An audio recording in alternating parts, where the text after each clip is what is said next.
Assalamualaikum warahmatullahi wabarakatuh.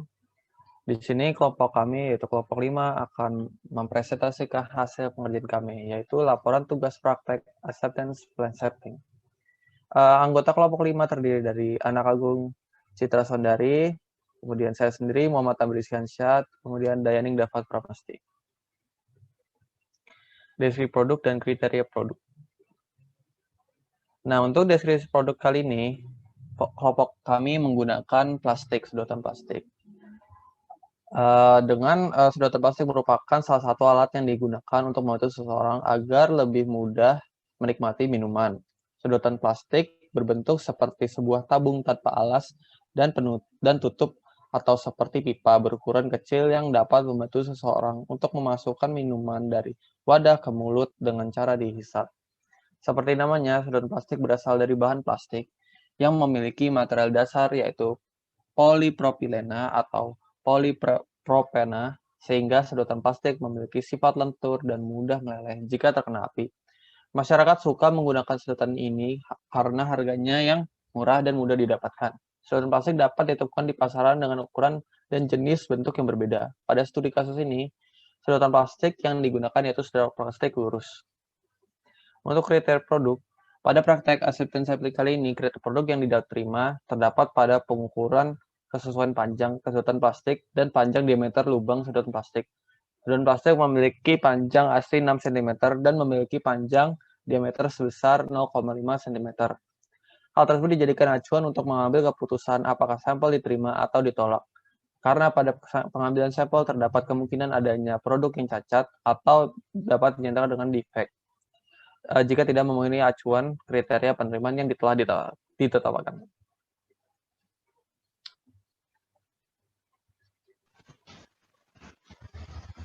Bab 2, praktek acceptance sampling. Sebelum kita melanjutkan praktek menggunakan Excel, ada beberapa hal yang harus kita ketahui. Yang pertama itu kita harus menentukan dulu jumlah N atau jumlah batch atau lotnya itu kita di sini menentukan sebesar 200. Pada pemeriksaan kali ini kita menggunakan General Inspection Level 2 dan AQL sebesar 6,5%, di mana AQL ini kita dapatkan dari penjumlahan angka terakhir dari NIM masing-masing anggota kelompok, dan kode dari General Inspection Level-nya itu adalah kode G. Di sini ada 3 jenis inspeksi, yaitu normal, ketat, dan longgar. Masing-masing dari inspeksi ini memiliki nilai N, AC, dan RE yang berbeda, di mana inspeksi normal itu nilai N1 dan N2-nya sebesar 20, AC1 dan RE1-nya sebesar 2 dan 5, AC2 dan RE2-nya ada 6 dan 7.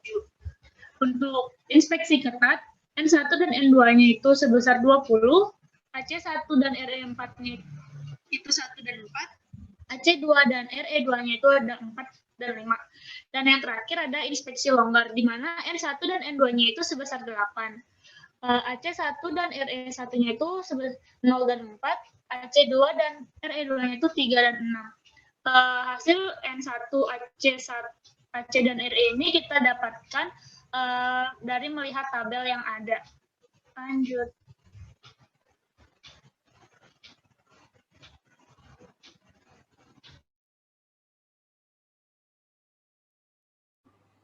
Berikut merupakan analisa hasil dari praktik acceptance sampling. Pada tabel hasil pemeriksaan, lot ke-1 sampai dengan lot ke-5 menggunakan pemeriksaan normal dengan N1 20, AC1 2, dan RE1 5. Bisa dilihat pada lot pertama didapatkan defect 1 atau D1 sama dengan 4 karena defectnya itu di antara AC dan RE, jadi keputusannya belum bisa diambil keputusan. Lalu dilakukan pemeriksaan pada sampel kedua. Lalu pada sampel kedua, N2-nya 20, AC2 dan RE2-nya 6 dan 7. Kemudian didapatkan hasil D2-nya itu sama dengan 0. Jadi, untuk melihat keterangan accept atau reject-nya, dilihat dari penjumlahan D1 ditambah dengan D2. Jika hasilnya itu di bawah AC2, berarti keterangannya itu accept. Jika D1 ditambah D2-nya itu di atas RE2 berarti keterangannya itu reject. Dan bisa dilihat pada lot kedua, jika D1-nya sama dengan atau kurang dari AC1, maka keputusannya langsung diterima dan keterangannya langsung accept.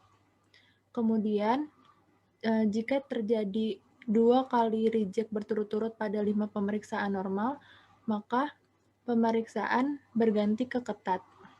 Next.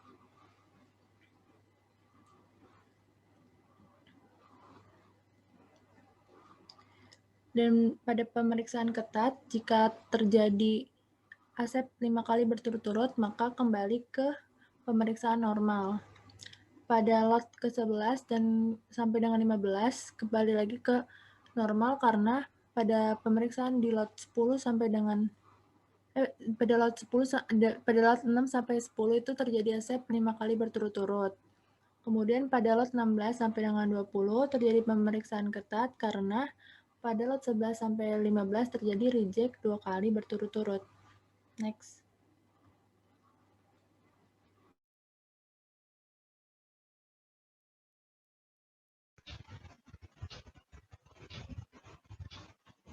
Dan yang terakhir adalah kesimpulan.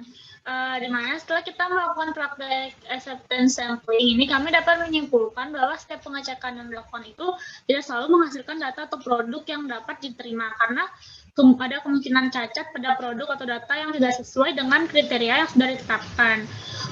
Pada praktek acceptance sampling kali ini, kami menggunakan jenis acceptance sampling, double sampling. Dengan setiap levelnya itu ada 3, yaitu normal, ketat, dan longgar.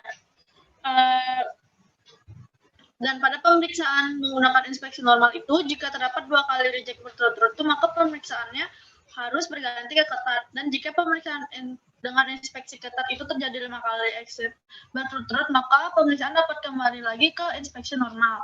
Dan pada praktik kali ini, kami mendapatkan ada 10 pemeriksaan normal dan 10 pemeriksaan ketat. Kemudian, terdapat 16 lot yang diterima dan 4 lot yang ditolak.